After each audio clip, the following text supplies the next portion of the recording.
Shalom and welcome once again to the Rashi Nosh. I'm Pastor Matt. And I'm Kara. We are this week in Parasha Tisa, and we're going to talk today about the half shekel temple tax. Now, there are some things in the Bible that when we know the Jewish background, when we know the Jewish perspective and context of the certain thing, then we understand it a bit better. And the half shekel temple tax is certainly one of those things. You know, when you just read the scripture, and we are going to read from Exodus chapter 30, starting at verse 11, it seems like a very basic and very straightforward thing. But immediately, if we really look at the detail, we see that there's something interesting here. So let me just read what it says here about the half shekel temple tax. Rashi says about this half shekel tax that it is meant for each Israelite to atone for their soul, emphasizing the collective responsibility, and this is important, and equality before God. It's a ransom for one's soul to prevent a plague during the numbering of the Israelites. Now, let's just look forward a little bit to King David. I always know when people get to a certain point of the Bible in their Bible reading, if someone has committed to read the Bible, let's say they're committing to read it through in a year, or they're just committing to read the whole Bible and they aren't putting a time frame on it. I always know there's a couple of places where I know where they are in the Bible. If number one, if when they're in the New Testament, if they ask me, Pastor, do you think I've accidentally committed the unforgivable sin of blaspheming the Holy Spirit? And usually my answer is, if you're worried that you've committed it, then you haven't committed it. That's normally what I tell them, but I know where they're at there. There's another place where I always know where they're reading when they ask me about King David, when the Lord got upset with him for numbering his men. And people think, why is it such a bad thing to count people? Didn't the Lord command the people to have a census? What's so bad about counting the people? Well, here's the thing. People are not possessions, and people are not animals. You count your flocks and your herds. Even today, a farmer might say, or rancher might say, I have 1,000 head of cattle. That's how they say it, at least in English. 1,000 head, 500 head of cattle. It's a funny phrase in English, but that's what we say in this language. Now, when you are counting your animals that you have as livestock, it's something that you're owning. We don't possess other people. Even in the Bible, when we've gone through in past Torah portions about the Eved Ivri, or the Hebrew slave, it's not owning a person like what happened in, unfortunately, my country and in the UK and other countries, the transatlantic slave trade, where you're owning other people as property. That's not what the Bible is talking about when it talks about this type of indentured servitude. And I need to make that distinction because this speaks to what the Bible is talking about right here, about the half shekel temple tax. When they were collecting the half shekels, you would count up each shekel. You'd have one shekel that would equal 2 people because it's a half shekel. You counted it up, and then you knew how many people you had. Now, it seems like we're splitting hairs here, to coin an English phrase, but we're really not. Because when you're counting shekels that represent people, you're not counting the people themselves. You're not looking at the people as something, as a commodity. And that's why God was upset with David, for 2 reasons mostly. Number one, you don't count people like you count animals. And number 2, why does it matter how many men you have if you have God on your side? Look at what Gideon was able to do. Look at what the Maccabees were able to do in the Hanukkah story. It doesn't matter how many people you have against whatever enemy army there is. If God is on your side, then you will be victorious. What's interesting about the half shekel temple tax is the poor people all paid a half shekel, and the rich people all paid a half shekel. Everyone pays the same amount. It's not even a percentage. It's the same exact amount. Everyone is equal. But the other thing that's interesting is, since it's a half shekel, and there's no such thing as a half shekel coin, you have to go with someone else. If you pay a shekel, it represents you and another person. And this is why, by the way, when some of the religious leaders asked Yeshua and his apostles, well, do your disciples, do they not pay the temple tax? Or does your rabbi not pay the temple tax? And so what he said was, of course we do. And to show that we do, Peter, I want you to go fishing, cast a line out there, catch a fish, and you'll find a shekel in there, and pay your tax and mine. Because it's always together. It's always with another person. And I think that speaks to the difference between counting people as a commodity, as a possession, and looking at everyone is equal. It's the same half shekel, and everyone needs to be joined with another person. It's a collective. Everyone has value, and everyone needs to go together. I think this speaks to people not being loners. I like the idea of go pay your tax and mine.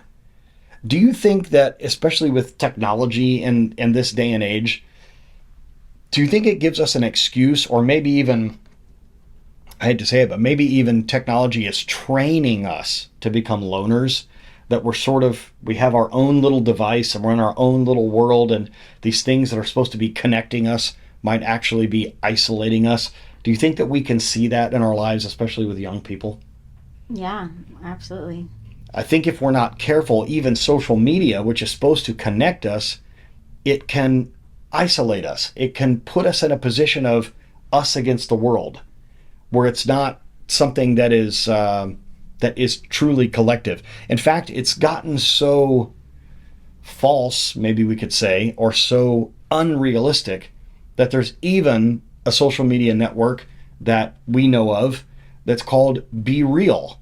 And the whole point is that you want to post right in the moment when you get a notification, so that you are less likely to falsify or make your life seem better than it is, or use different filters or whatever. The whole idea is for us to be more authentic. Well, I think one of the ways for us to be more authentic is to be with another person, is to be doing something in a group, to think of ourselves as a collective. And that's exactly what is going on here. Let me read us a messianic perspective. The half shekel temple tax can be seen as symbolizing the need for atonement and redemption, themes that are central to the messianic belief in Yeshua's sacrificial death and resurrection.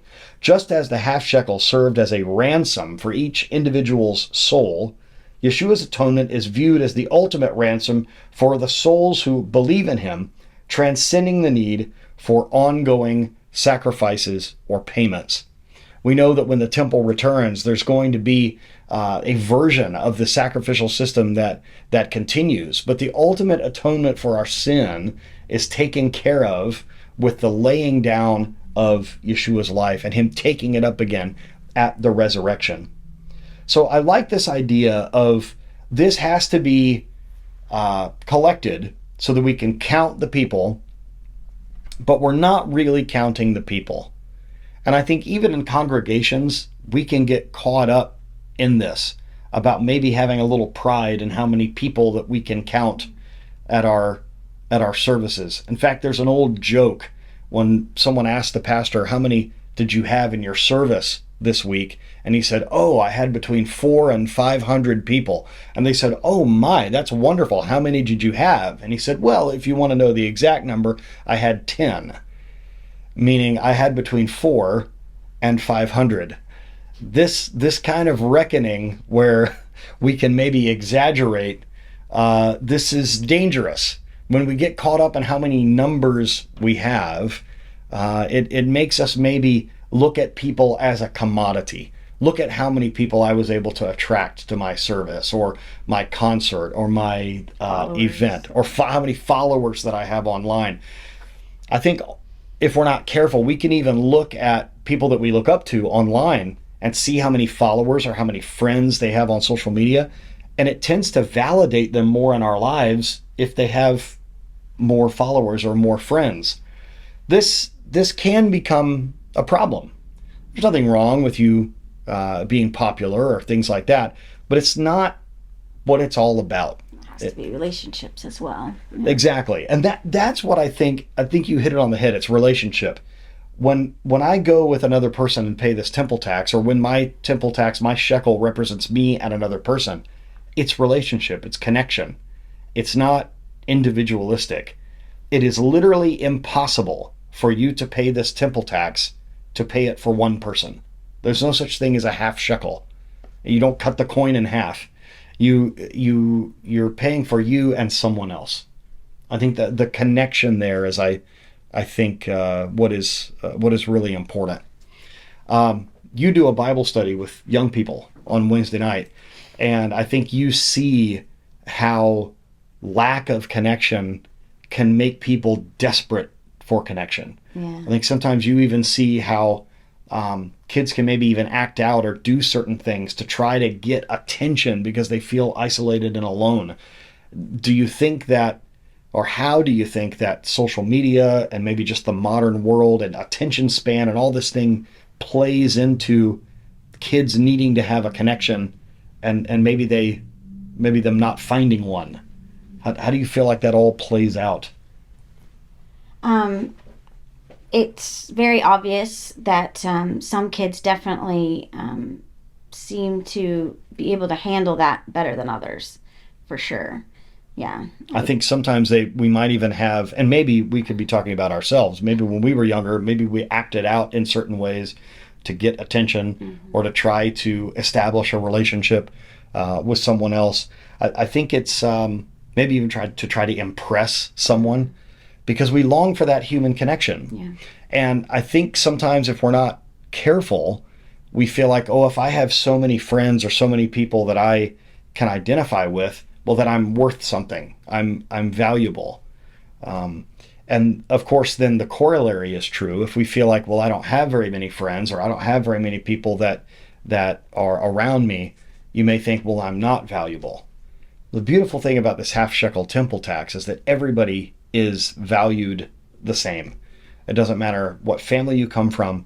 It doesn't matter how rich or poor you are. Everyone is the same in God's eyes. And I think that's a wonderful thing. Remember that in your life. You may even be tempted to value someone because of their position or because of their influence, or, I hate to say it, of what they can do for you.